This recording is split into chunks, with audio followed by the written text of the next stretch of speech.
I want to start by asking you a question. What do you think is the most critical time of day for those of us over 65? Is it the morning when we need to fuel up with energy? Or perhaps the afternoon when we need to relax our body and mind? It's neither. Extensive research and real, life stories from people just like us tell us that the most critical time, and also the most overlooked, is actually those few short hours between dinner and bedtime. Do you know that what you eat before sleep doesn't just determine the quality of tonight's rest? It's quietly deciding whether you'll wake up tomorrow feeling refreshed and energized, or exhausted and drained. Even more importantly, it's profoundly influencing whether we can have a dignified, vibrant, and purposeful life in our golden years. I'm not saying this to make you anxious. Quite the opposite. I want to share some wonderful news with you. We have the complete power to transform our sleep time from a potentially risky, unknown territory into a golden period of deep restoration and recharging for our bodies through some simple and wise dietary adjustments. Every year, thousands of our fellow seniors pass away suddenly in their sleep due to cardiovascular emergencies. Many of these tragedies have seeds that are directly related to inappropriate eating habits before bedtime. Today, I don't want to amplify those fears. Instead, I want to chat with you like an old friend about how we can make intelligent choices to remove those hidden time bombs that might be lurking in our kitchens and replace them with energy gems that truly nourish our lives. I'm going to walk you through 8 foods that we need to reconsider before bedtime. I'll explain why I don't recommend eating them, and more importantly, I'll tell you what better alternatives we can choose instead, so we can truly awaken our body's natural healing power during the night. Please take a moment to listen patiently to everything I have to share, because I believe that today's content will be the most precious gift you can give to your future self, a gift of health and vitality. Before we begin, let me share a story about a man named Walter. Walter was a 78-year-old gentleman who took great pride in his health. He walked every day, had regular checkups, and everything seemed to be going well. He had one habit, though. He always liked to have a little snack before bed, thinking it was a small reward for himself after a hard day. But he didn't realize what a heavy burden this small habit was placing on his body. His blood vessels were experiencing an unknown storm while he slept. Until one morning, he never woke up. The doctor told his family that a sudden heart attack had taken him. And behind that heart attack, inappropriate bedtime eating was a significant contributing factor. This story breaks my heart, because Walter could have had many more vibrant tomorrows. Our lives shouldn't leave behind huge regrets because of small things that are completely within our control. So, my friends, let's start learning today how to wisely arrange our bedtime eating habits. This isn't just about avoiding risks, it's about pursuing a higher quality of life. First, we need to understand a core concept. What our bodies need to do at night isn't digestion, but repair. When we eat the wrong things before bed, we're essentially forcing our body's repair team to drop their restoration work and rush to handle digestive tasks that shouldn't be happening at that time. Over time, the wear and tear on our bodies becomes greater and greater. There are 3 types of nighttime metabolic burdens we need to be particularly careful about. The first is sodium burden. Too much sodium makes our bodies like sponges soak with water during the night, forcing our hearts and blood vessels to work much harder.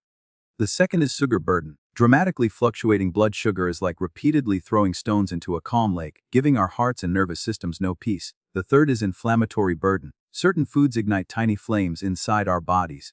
These inflammatory reactions quietly erode the health of our blood vessels. Now that we understand these 3 core concepts, let's look at exactly which 8 foods we need to pay special attention to.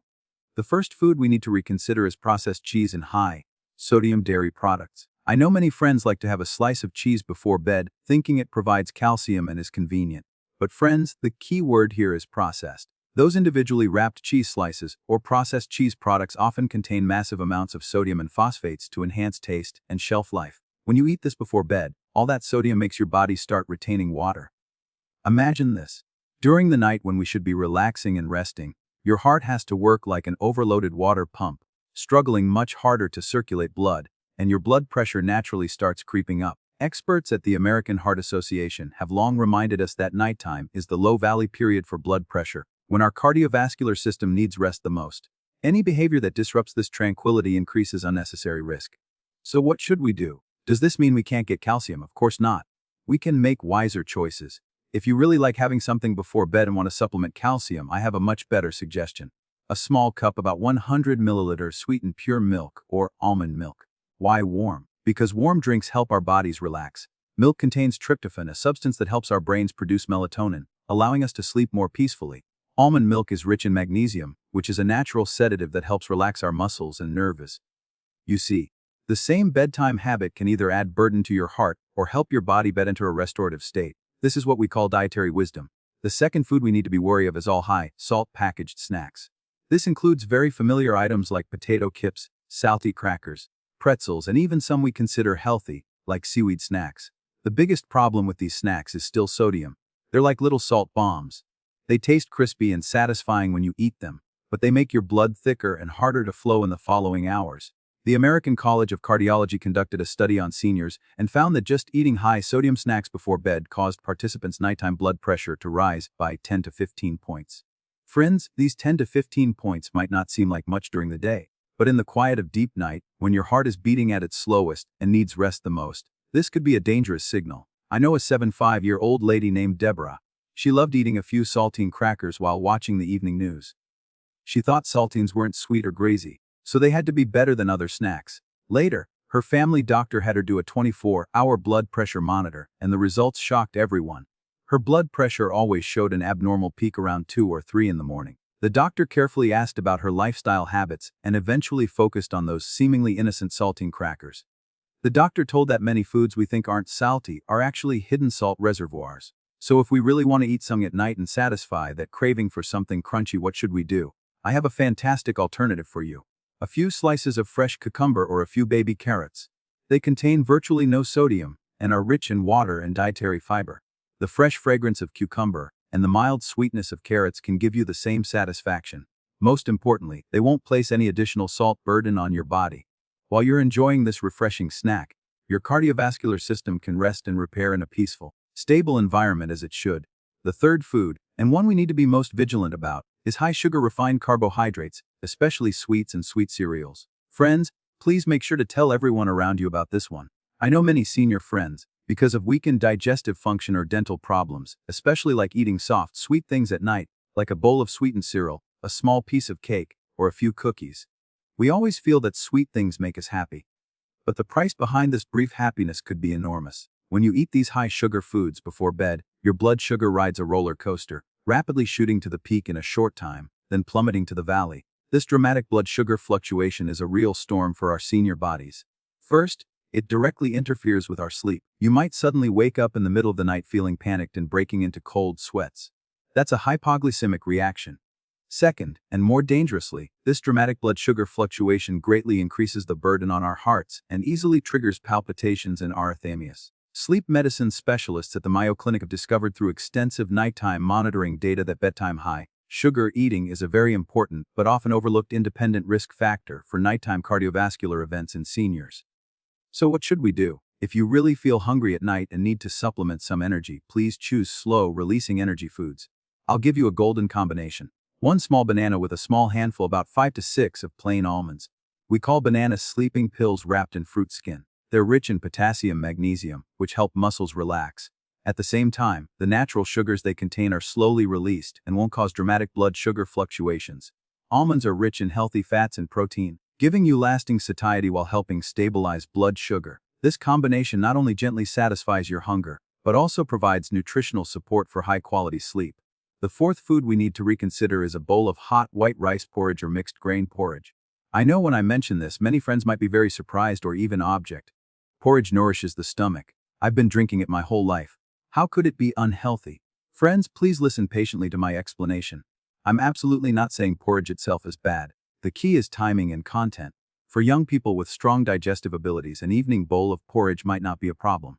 But for many of us over 65, especially those whose blood sugar metabolism isn't as responsive anymore, drinking a large bowl of porridge before bed, especially white rice porridge cooked till very soft, has a blood sugar raising speed that's hardly different from drinking sugar water. This also triggers the blood sugar storm we mentioned earlier. Even mixed grain porridge, if cooked for too long, has its starch highly gelatinized, making it very easy to absorb and still rapidly raising blood sugar. That's why I chose this somewhat contrarian viewpoint, because it affects many of our lifestyle habits. So how should we wisely enjoy our porridge? First, if you want to drink porridge in the evening, please do it earlier, like 3 to 4 hours before bedtime. Second, change the porridge content. Don't use only white rice. Add more resistant starch and dietary fiber. For example, use half oat groats, quinoa, or brown rice to replace white rice. And add plenty of chopped vegetables to the porridge, like greens, mushrooms, or seaweed. This kind of porridge will have a much lower glycemic index and can slowly and steadily provide us with energy. An even better choice is to replace porridge with a light, vegetable-based soup. For example, winter melon and seaweed soup, or tomato mushroom soup. They can warm the stomach and provide satiety while placing virtually no burden on our blood sugar and blood pressure. The fifth food we need to firmly say no to is fried foods. I think we can all agree on this point. Whether it's fried chicken, donuts, or French fries, the harm these foods cause our bodies at night is doubled. They're extremely high in fat and very difficult to digest. When you eat them, your digestive system has to work overtime when you should be resting, seriously affecting your sleep depth. More importantly, these foods that have been fried at high temperatures produce large amounts of free radicals and inflammatory substances. Researchers at Cleveland Clinic compare this process to a slow burn happening inside your blood vessels. This inflammatory reaction increases the risk of atherosclerotic plaque formation, making your blood vessels brittle and hard. I know a 69-year-old gentleman named Gregory who loved eating fried chicken. Once, he had fried chicken at dinner and experienced severe chest pain in the middle of the night, requiring emergency hospitalization. The doctor told him he was very lucky. It was just severe angina, not a heart attack. But the doctor also seriously warned him that his inflammation levels were very high, and if he didn't change his eating habits, next time he might not be so fortunate. Friends, we really don't need to trade our health for momentary taste satisfaction. If you really like eating chicken, please choose healthier cooking methods. For example, chicken breast steamed with scallions, ginger and spices, or chicken thighs slow, roasted with a little olive oil and rosemary. This kind of chicken is equally delicious, but it won't give your body any inflammatory burden. The high-quality protein it provides actually helps your body better repair muscles and tissues during the night. The sixth food we need to clear from our refrigerators is processed meats. This includes ham, bacon, sausages, salami, and similar items. These foods contain large amounts of sodium and nitrites for preservation and flavor enhancement. We've already repeatedly emphasized the dangers of sodium at night. Nitrites, after entering our bodies, convert into a substance called nitrosamines. This is a very strong inflammation inducer. Imagine this.